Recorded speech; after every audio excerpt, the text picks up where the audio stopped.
It's been a while, but welcome back to Popshots, where we take a break from geeking out on real life archery and instead geek out on, well, geeky archery in video games.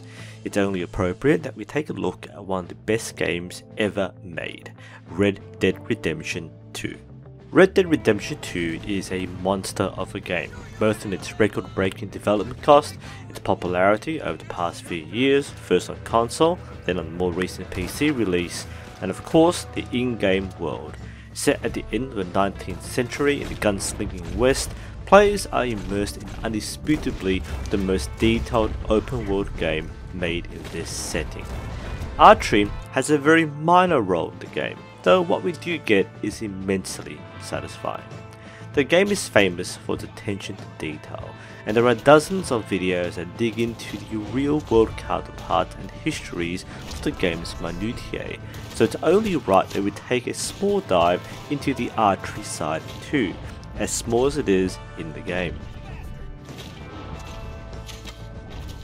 During the game's setting of 1899, archery is of course way past its prime, though it's worth mentioning where it is historically in this period, specifically in North America. By this point, firearms have advanced to magazine-fed bolt-action rifles and semi-automatic pistols, and archery has a very specific niche as a gentrified sport, popularized during the Edwardian and Victorian era in England.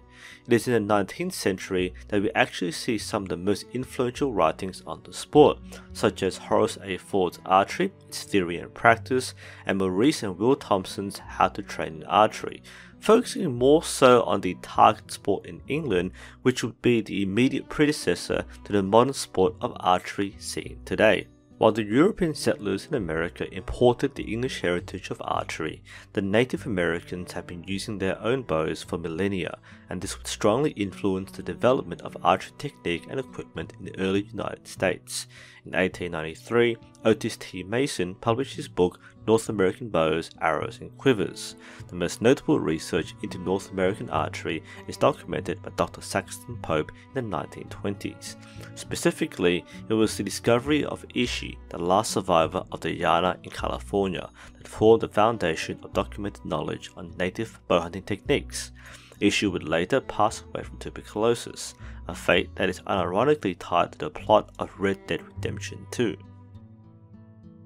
Moving on to the game itself, the bow is introduced very early in the story.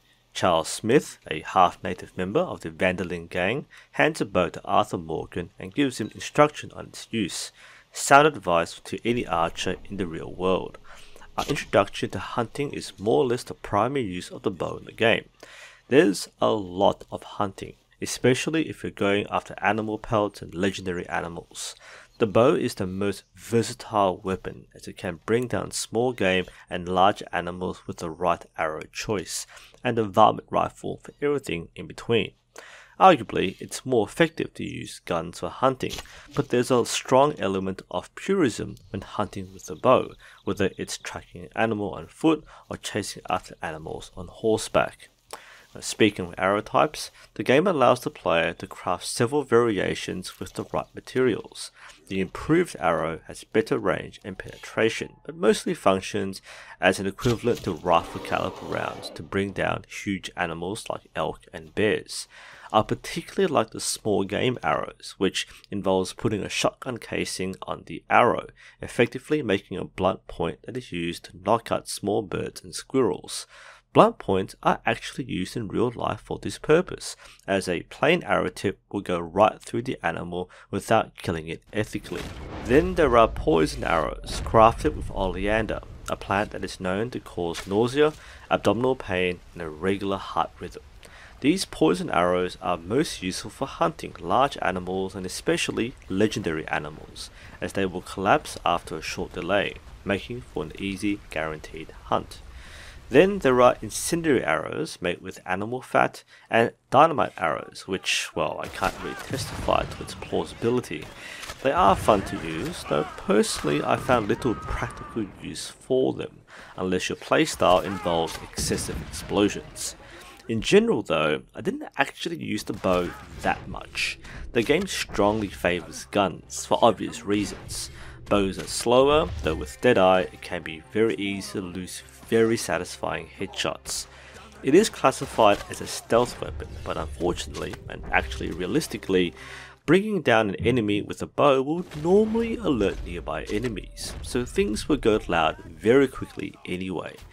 There are 1 or 2 missions where stealth is required, necessitating the use of the bow, but again, once the plan goes alright, the guns come out.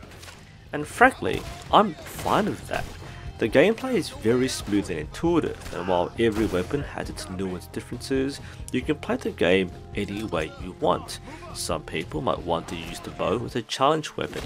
It serves its role as a pleasing distraction, just as the myriad side activities in the game. For a weapon that has a relatively low level of depth and importance, its simplicity is modelled very well. The animation and sound effects make it contrast with the heavy action, and it's no surprise that's one of the favourite weapons. Although, this really isn't an archery based game. Its diminishing role as the game progresses is a fitting reflection for the people who use it. If you haven't played Red Dead Redemption 2, this is definitely one of the must plays. It rightly deserved its legendary status in gaming history.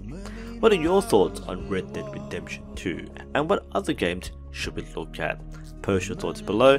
Thank you all for watching, and hopefully we'll see you for the next Popshot episode.